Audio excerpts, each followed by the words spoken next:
Bonjour et bienvenue à la 7e cérémonie des prix d'excellence du Centre sur les politiques scientifiques canadiennes. Je suis Christina Stahulak du Conseil national de recherche du Canada et je suis aussi la coprésidente du comité de gestion des prix de la CPSC. We are joining you from Ottawa, and before beginning the ceremony, I wish to acknowledge that we are on the traditional unceded territory of the Algonquin Anishinaabe people. Welcome everyone. My name is Naveed Aziz, CEO CGen, Canada's national platform for genome sequencing and analysis. And I'm also one of the co-chairs of the CSPC Awards Management Committee. It is such a privilege for us to honor the winners of the 7th Annual Canadian Science Policy Centre Awards with all of you today. The CSPC Science Policy Awards were designed to celebrate and encourage all Canadians who make important contributions to finding evidence-based solutions to the complex problems we face as a society. This year, CSPC celebrates 3 categories of awards: the CSPC Youth Award, the CSPC Trailblazer Awards in Science Policy and Innovation Policy, and the CSPC Lifetime Achievement Award. The Canadian Science Policy Centre is committed to fostering and recognizing excellence in science policy.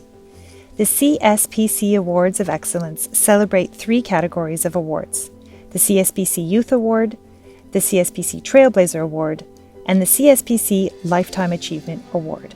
Le Centre canadien de la politique scientifique s'engage à favoriser et à reconnaître l'excellence en matière de politique scientifique. Les prix d'excellence du CPSC célèbrent 3 catégories de prix: le prix jeunesse, le prix du pionnier et le prix couronnement de carrière. The CSPC Youth Award recognizes an individual under the age of 35. I am very interested in how the environment impacts human health. Who proposes an innovative and compelling evidence-based policy that will make a positive difference to Canadians. This award is designed to highlight innovative, evidence-driven policy ideas and is open to candidates in all disciplines and sectors. I humbly thank the CSPC for honoring me with this award. My proposal is a sign of the collective endurance of Indigenous peoples and our refusal to be altogether defined by victimization. On behalf of myself and the communities that sustain me and to whom I am responsible, I thank you. Le prix jeunesse de CPSC reconnaît une personne de moins de 35 ans qui propose une politique novatrice et convaincante, fondée sur des données probantes qui fera une différence positive pour les Canadiens et Canadiennes. Policy changes when we facilitate dialogue and refuse to accept the status quo. So ask questions and demand better.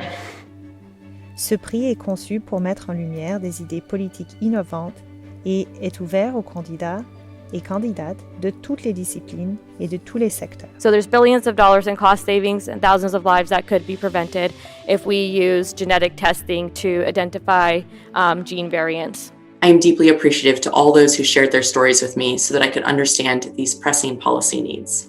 The CSPC Trailblazer Awards recognize individuals who have demonstrated novelty and creativity through leadership, vision, courage, and commitment to the overall advancement of the science and innovation policy ecosystem. These individuals have been instrumental in the Canadian policy ecosystem by boldly spearheading change, all while blazing a trail and inspiring others to follow. So we need more scientists in leadership positions in government, because that's when you make science better with policy and policy better with science. The CSPC Lifetime Achievement Award recognizes an individual who has made outstanding contributions to science and innovation policy and who, throughout their career, has championed and inspired the science and innovation policy community in Canada. For everything you've done over the last 10 years, and I'm, like I said, je suis gobsmacked. Merci beaucoup. Le prix couronnement de carrière reconnaît une personne qui a apporté une contribution exceptionnelle à la politique de la science et de l'innovation et qui, tout au long de sa carrière, a inspiré la communauté des politiques de la science et de l'innovation au Canada. But the maxim remains, if you don't get the science right, you'll never get the policy right.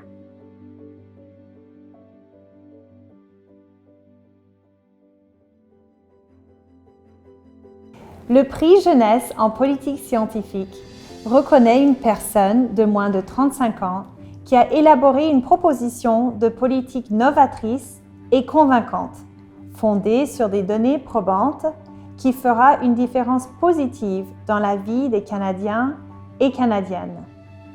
The passion and drive of these amazing young people inspires hope for the future of science policy and is a good reason to celebrate today. Of course, the organization of such important aspects of CSPC would not be possible without the selfless efforts of many of the CSPC volunteers. I would like to take a moment to acknowledge and thank the CSPC Awards Committee volunteers, Amar Benessa, Anne Ballantyne, Bridget Vien, Martina Sultana, Teresa Joseph, and also Soha and Wendy from the CSPC office. Une sélection équitable des candidats ne serait pas possible sans l'engagement et le dévouement de nos membres du comité des prix. The members of the Youth Award Selection Committee are Alice Aiken, Vice President, Research and Innovation at Dalhousie University; Elisabeth Douville, Founder and Managing Partner at Amorchem; Hannah Harrison, Postdoctoral Scholar at the University of Guelph and CSPC 2020 Youth Award winner; John Hepburn, CEO of MyTax; Paul Dufour, Principal, Policy Works and the University of Ottawa; Sandra Noel, Director, Innovation, Science and Economic Development, Canada.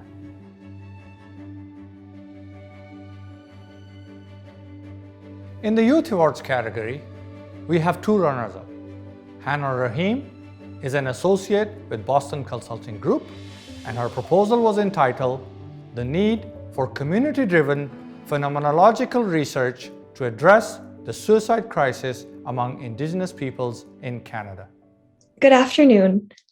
I would like to start by congratulating all of the award winners and expressing my gratitude to the Canadian Science Policy Centre for providing a platform for youth to share our policy ideas. It's great to see CSPC recognizing the importance of policy initiatives to support suicide prevention research through a lens that amplifies the voices of Indigenous peoples. I hope that my proposal can spark discussion around research approaches that are rooted in partnership, that consider health in the holistic context of communities' history, knowledge systems, and lived experiences. The next runner-up is Taylor Riedlinger. Taylor is a master's candidate at Royal Roads University, and her proposal was titled A Call to Modernize Canadian Fisheries Policies for Better Community, Well-Being, Food Security, Climate Resilience, and Economic Prosperity. Good afternoon. My name is Taylor Riedlinger, and I'm joining you today from the territories of the Lekwungen-speaking peoples, the Songhees and Kosamson nations. And I'm very honored to be acknowledged by the Canadian Science Policy Centre with this runner-up award for my proposal, A Call to Modernize Canadian Fisheries Policy for Better Community Well-Being, Food Security, Climate Resilience, and Economic Prosperity. It gives me great optimism that organizations like the CSPC exist to act as conduits for creative collaboration and for the translation of science into policy action. I'm grateful that my work can be acknowledged on this platform, and I hope that it helps to further communicate the needs of coastal citizens to those in decision-making power. I'm excited to take part in the conference proceedings this year and to have the chance to learn from other innovators and policy experts. Thank you again for this honor and opportunity.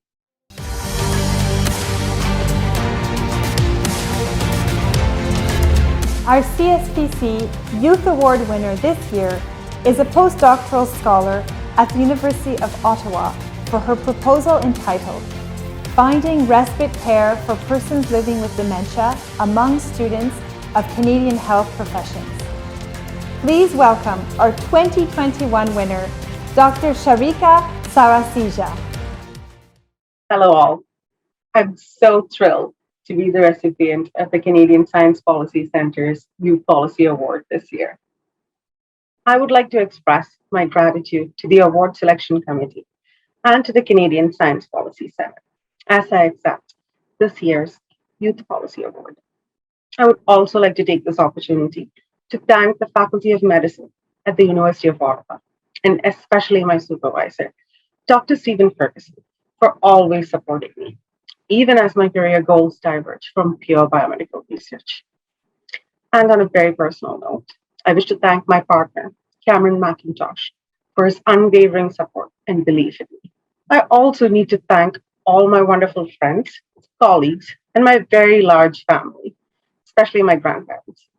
During most of my childhood, my maternal grandparents were my primary caregivers. My grandfather, R. Govinathan Nair, or Puppy, as I tend to call him, was my first teacher, mentor, and is to this day my greatest champ. Puppy is now in his late 90s, and although his mental faculties remain sharp, he needs a full time healthcare worker to assist him in his daily routine. Additionally, my parents and brother also reside in the same city in India and are always at hand to help in any way necessary. Unfortunately, the same privilege does not apply to many others. However, elder care is an issue to which we should all be paying more attention, especially as we see increases in lifespan. Elder care can become particularly challenging with the onset of dementia. Dementia is a chronic and progressive deterioration of brain function, which may result in symptoms affecting mood, personality, language skills, and can lead to cognitive decline. It's usually brought on by neurodegenerative diseases like Alzheimer's disease or as a result of a traumatic brain injury. Currently, there are about 500,000 people living with dementia in Canada, and these numbers are set to multiply in the next few decades. While my research over the past decade has focused on understanding the mechanism behind the onset and progression of Alzheimer's disease, I must confess that I started paying closer attention to the human toll of the disease fairly recently. Earlier this year, I started volunteering with the Dementia Society of Ottawa and Renfrew County as part of their Make a Connection, Take a Break program. This program is designed to allow volunteers to spend an hour or two a week interacting with a person living with dementia, thereby providing them with additional social interactions and respite to their primary caregivers. Persons living with dementia can rarely live alone, and their primary caregivers typically tend to be their family members. And they're also usually the only people who provide them any kind of social interaction or emotional support. Unfortunately, caregivers for people living with dementia work longer hours, have increased out of pocket expenses, and are more likely to report distress compared to caregivers of other seniors. While DSORC and other nonprofit organizations do exceptional work in finding volunteers to provide respite care to persons living with dementia, it is unfortunately not enough to fully address the challenges associated with providing them with consistent care. Therefore, I propose that regulatory bodies or health professionals, with financial and logistical support from corresponding provincial governments, institute a voluntary, financially incentivized internship program, urging students planning to enter a regulated health profession in Canada to step up to provide respite care to persons living with dementia. Students in regulated health professions receive years of anatomy, physiology, and patient care training. And more importantly, they possess the empathy required to provide respite care to persons living with dementia. Also, most students interested in health professions already volunteer in various medical and patient care settings to acquire experience prior to enrolling in the educational programs required for their professional choice. Students in various stages of their education can be matched to persons living with dementia depending on the extent of the student's healthcare training and the level of care required by the person living with dementia. Also, understanding the emotional, physical, and financial toll health professionals in training may experience as respite workers their services could be incentivized with discounted licensing fees, tax breaks on future income for a predetermined period, excellence in service awards, and free psychological counseling as needed. With this program, persons living with dementia would enjoy increased social interactions. Their primary caregivers would receive support and respite, while students planning to enter various regulated health professions will receive additional first hand experience in patient care. Thereby, we can take a bold step to address a social, economic, and health crisis before it overwhelms Canadian society. I hope that this proposal will be a bold first step to address a social, economic, and health crisis before it overwhelms Canadian society. Last year, CSPC first introduced the Trailblazer Awards. These awards recognize individuals who have demonstrated novelty and creativity through leadership, vision, courage, and commitment to the overall advancement of the science and innovation policy ecosystem. This year, we are awarding a Trailblazer Award in each of the two categories, Innovation Policy and Science Policy. Like the Youth Award Selection Committee, we were also fortunate to have a stellar selection committee for the Trailblazer Awards. The members of the Trailblazer Selection Committee are Bonnie Schmidt, President, Let's Talk Science; Kevin Fitzgibbons, Executive Director, Natural Science and Engineering Research Council of Canada; Martine Lagacé, Associate Vice President, Research, Promotion and Development, University of Ottawa; Nipin Watts, Assistant Deputy Minister, Innovation, Science and Economic Development, Canada; Peter Phillips, Distinguished Professor, University of Saskatchewan; and Sue Pash, CEO, Digital Technology Supercluster.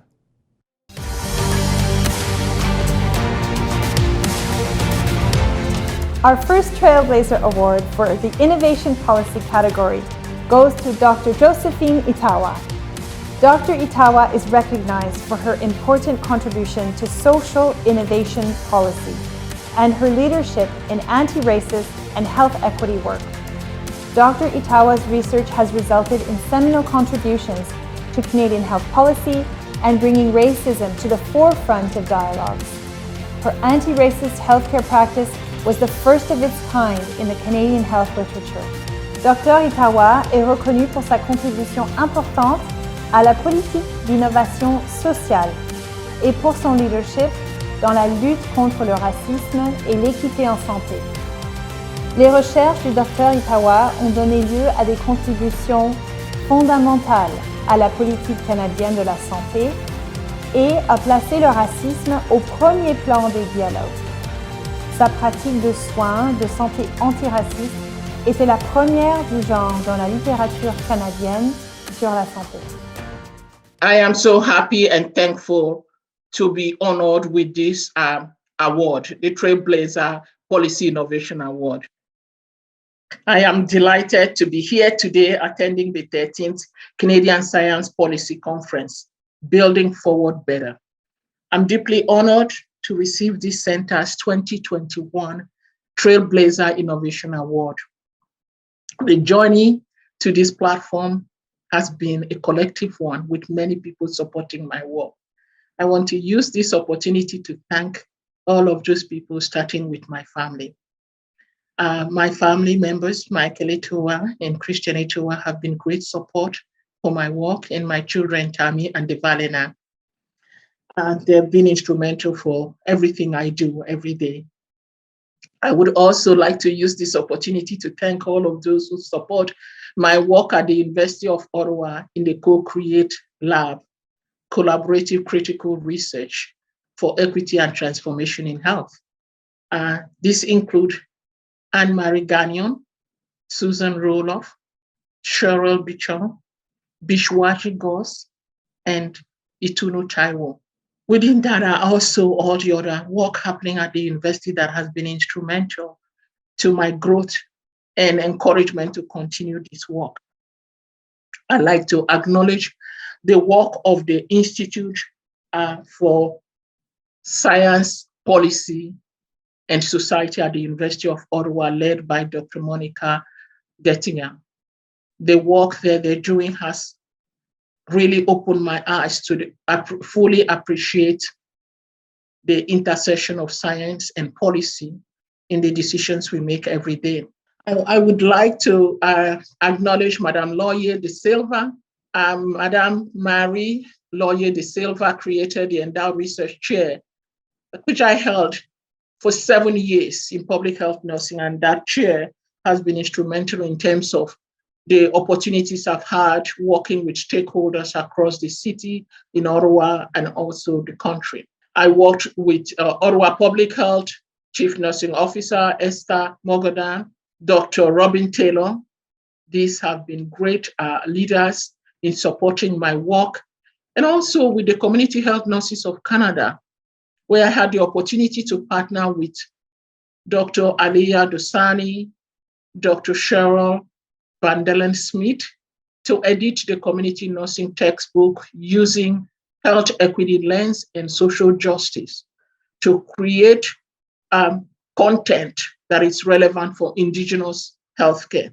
This work is a source of bringing in an Indigenous perspective into our training as a community health nursing educators. I remember my early career mentor, Dr. Barbara Keddy, encouraging me to be part of the solution to addressing the lack of data and publications on the health of Canadians of African descent. She challenged me that I can be part of this solution. And I think I've taken that seriously, including in my earlier work, working with Dr. Adele Vukic and Iona Crawley and others at Dalhousie University to implement a recruitment and retention program for Black nursing students, a very successful program that led to the recruitment and retention of so many Black nursing students at the university. Equity Lens has created a central part of the work that I have done, whether it's chairing the National Standard for Community Nurses of Canada, co-chairing that group with Katie Dewart for the revision of the national standard. That has also informed the work I have done with the National Collaborating Center for the Determinants of Health and also the Canadian Public Health Association Board of Directors, where I served for a few years as well. So all of this work have been instrumental in terms of the influence my work has had, bringing community voices, especially from racialized community, to the center of decision-making and policy-making. And so finally, as I reflect on my work and the lessons learned over the years, I remain convinced that advancement in science and policy innovation are cornerstone to closing the health equity gap along racial lines. And I am hopeful that the path being created through this platform of the center remains open for diverse scientists and policy innovators to continue to create knowledge that's relevant to all Canadians. So I want to take this opportunity again to thank the center for creating the bridge to close health equity gap and advance racial equity. Thank you.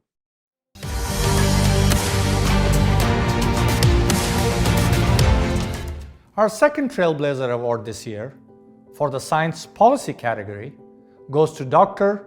Jean Joly. Dr. Joly is recognized for his important contributions to non-genetic discrimination laws and public policies with national and international impacts. Dr. Joly est reconnu pour ses contributions importantes aux lois et politiques publiques sur la discrimination non génétique, avec des impacts nationaux et internationaux.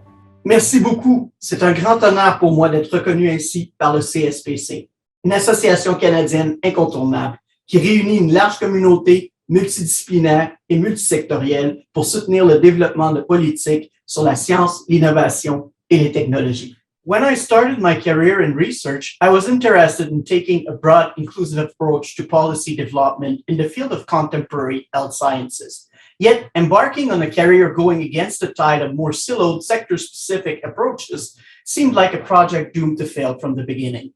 Luckily, it is at that early time in my academic trajectory that I met a person whom I consider as a trailblazer of trailblazers, Professor Barton Hoppers, whom I've had the privilege to count as a mentor throughout my career. Thank you, Barta, for sparking the initial fire and keeping it burning. Très tôt dans ma carrière, j'ai acquis l'intime conviction que la génomique et les big data offraient un moyen pour grandement améliorer notre système de santé. Yet, for all its potentials, many patient and research participants shied away from genomics, concerned that broad access to genomic and health data would be used to exacerbate existing inequalities, rather than to improve the health for all in our society. This perspective deeply affected not only patients, but also my scientific colleagues at the time. Jacques Simard, Pavel Hamet, Denise Avak, thank you for teaching me that thinking ethically about research and patient care requires much more than following blindly the ethical formalism that too often prevails. It is with them and other colleagues sharing similar conviction that already in 2005, I sat on and coordinated the Canadian Task Force on Genetic Discrimination in Life Insurance. Little did I know at that time that I was only scraping the tip of the genetic discrimination iceberg. Then I have expanded my research and policy work to other spheres of inequities such as employment, immigration, criminal investigations, and to other parts of the world, also impacted by this phenomenon. Broadening my horizon allowed me to meet other great role models. For example, I can mention the many discussions on genetic exceptionalism and on the notion of predictivity with my colleague Laurence Loif from the Council of Europe. I also remember advices on the importance of not using my academic mantle as an excuse to shy away from my ethical duty to communicate important research findings beyond the academic world, to advocate for real changes. Given to me by two great Canadian women, former Privacy Commissioner Jennifer Stoddart and Michelle Stanton-Jean, former Deputy Health Minister of Canada. Thank you as well to the two Eric Shoebridge and Eric Meslin, and to Rob Sladek for having been a source of positive energy and friendly advices at many determining times during my career. À travers ma recherche et mes échanges avec les parties prenantes et les victimes, j'en suis arrivé à la réalisation qu'une approche plus flexible et anticipatrice était devenue nécessaire. This led me to create the Genetic Discrimination Observatory, a network of multidisciplinary experts represented today in over 20 countries in 5 world regions. Of course, such an undertaking would not have been possible without the unflinching contribution of my amazingly talented team at the Center of Genomics and Policy. Special thanks here to Gracien Dalpé for coordinating the center. This brings me to the most recent chapter of my professional life, which, like most of you, was deeply impacted by COVID-19. When COVID struck, I soon realized that this was a public health emergency such as we had never felt before, and that we were completely unprepared for it. I had a chance to be given a unique opportunity by my great colleague at Genome Canada, Catalina Lopez Correa, Cindy Bell, and Rob Annan, to assist scientists in demonstrating the importance of genomics for the protection of public health in times of pandemic. At a time like this, it appeared to me that not including every Canadian COVID patient in the Kenko gene sequencing initiatives and not sharing their data in a secure manner to help fight the virus would be a real case of genetic discrimination. Through the determined and highly collaborative work of all involved, we have made real progress towards building a truly functional genomic pandemic prevention ecosystem that can make Canadians feel proud and safe at this difficult time. I'm grateful to my colleague at the Innovation Center, Marc Latrobe and Guillaume Bouc, for the stimulating talks, collaboration, and encouragement during COVID. But a lot of work remains to be accomplished to make this ecosystem truly transparent, inclusive, and equitable. I'm eager to continue collaborating my energy and ideas to meet this challenge. For someone that was not sure he could make a career in multidisciplinarity, health, and public policy, my life for the last 20 years has been incredibly stimulating, busy, and full of unexpected rewards. I want to end by thanking the most important persons without whom this adventure would not have been possible. My colleague and alter ego at the Center of Genomics and Policy, Manzawadi for his indefectible support, humility, and generosity throughout the years of collaboration, and my wife and children for their patience and resourcefulness in palliating to my many absences. Merci à tous. Cette reconnaissance est vraiment appréciée.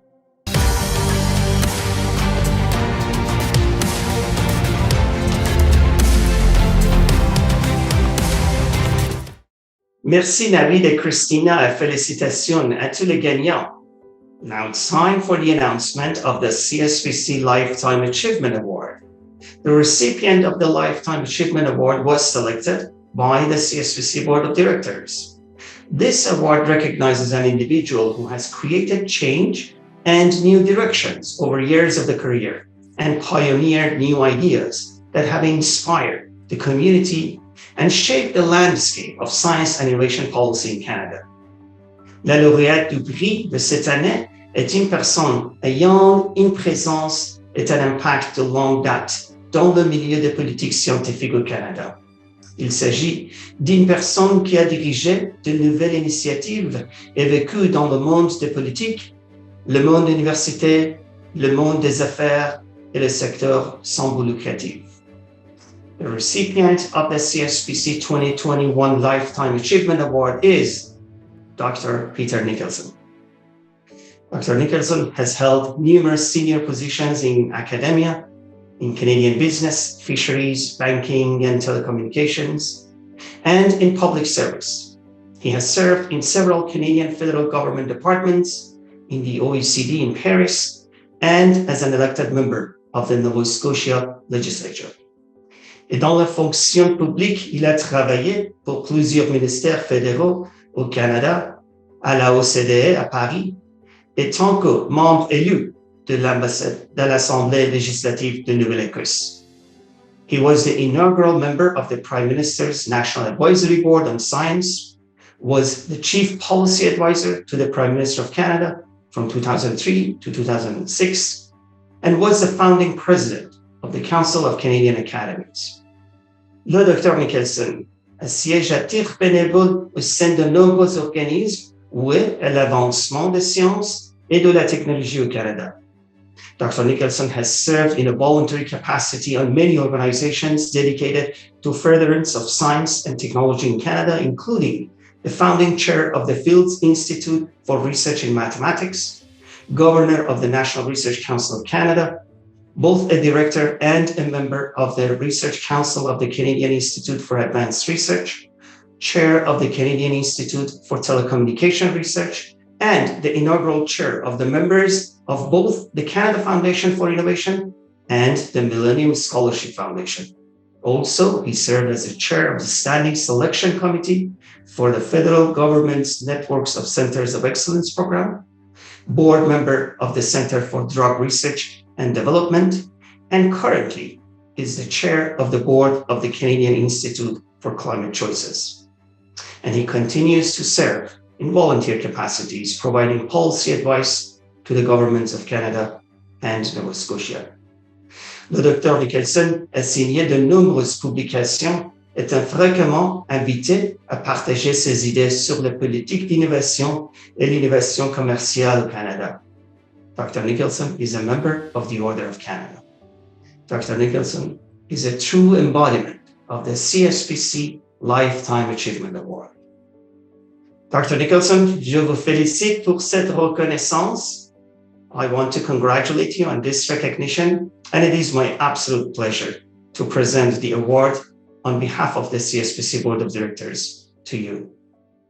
Well, good afternoon, ladies and gentlemen. And talk about a bolt out of the blue. What a surprise. And my only regret is that it's hard to do justice to this humbling occasion while staring into a laptop monitor rather than being among you in the flesh and blood, as it were. But even as second best, this technology is certainly a marvel to behold. Now, first, I want to thank the board of CSPC and the anonymous person or persons who nominated me for the honor of the Science Policy Center's Lifetime Achievement Award. This honor is particularly special because the recognition of one's peers is certainly the recognition that matters most. And to receive such recognition while one can still draw breath is obviously extra special. Now, as I understand it, the Lifetime Achievement Award comes with only one obligation. It's that the recipient should take just a few minutes to give the audience some idea of why the recognition was bestowed in the first place. So bear with me. Now, during my topsy-turvy career of more than 50 years and still counting, I have touched many fields within the domains of academia, business, and government. Most recently, I've become quite deeply engaged on climate change as the board chair of the Canadian Institute for Climate Choices. And to the extent that I have been successful, a great deal of the credit belongs to my university education. First in physics, and then a doctorate in a branch of applied math, operations research, that deals with the optimal allocation of scarce resources to given ends. Now, my master's thesis in physics was titled The Electrodynamics of a Semi-Classical Free Electron Gas, and my PhD developed the abstract algebraic theory of the fast Fourier transform algorithm. Now, both of these projects were highly theoretical, although subsequently the first has proven to have relevance for the ongoing quest to develop fusion power, while the second has been relevant to signal processing of all kinds, from MRI machines to cell phones. Now, the point I want to make is that this early formative experience in abstract, curiosity-driven academic research under the tutelage of two outstanding mentors, Professors Melvin Kalkin at Dalhousie and Rudolf Kallman at Stanford, provided the intellectual foundation for the lifetime achievement being honored today. So what is the science policy lesson? And for that, we must first answer the following question. Why should the Canadian taxpayer support basic, curiosity-driven academic research in the first place? And the answer, once you think about it, is not all that obvious. And that's because the standard responses don't really measure up. For starters, researchers themselves believe their work is worthy of public support simply because it seeks to advance human understanding. True enough.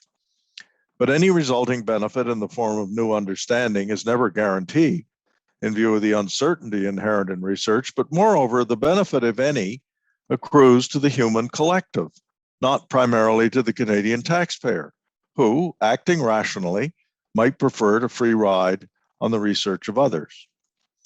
On the other hand, politicians, business executives, and many university administrators make the case for public support of basic research based on the applications that may result. For example, the direct payoff in terms of jobs and growth when research is commercialized, or when it produces a treatment for some dreaded disease. Now, obviously, that's great when it happens, but it does not happen all that often, and certainly not often enough by itself to justify the nearly $5 billion a year that governments in Canada now spend to support research in higher education institutions.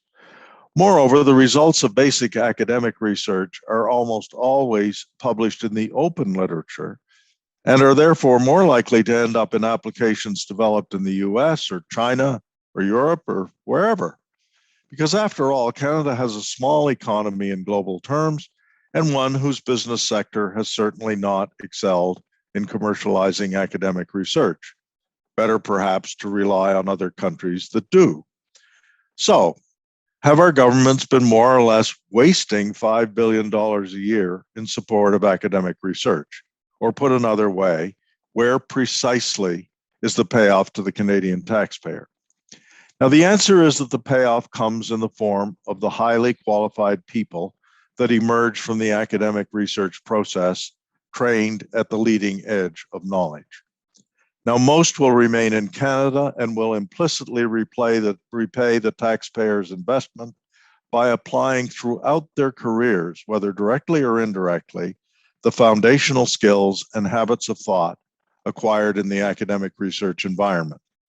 Some will go on to develop world-class applications. Some will form companies that create the well-paying jobs so beloved of political rhetoric. And some, perhaps about a quarter of PhDs, will remain in academia to train the next generation. But the great majority will equip Canada with the sheer competency to run a 21st century knowledge-intensive economy. They provide the receptor capacity to adopt and apply the innovation generated not only in Canada, but the vastly greater stock of innovation that is generated worldwide. Now, that is why Canadian governments, perhaps without fully realizing it, are wisely investing $5 billion a year in fundamental academic research, which is the locomotive of advanced talent production. Now, I am a product of that system.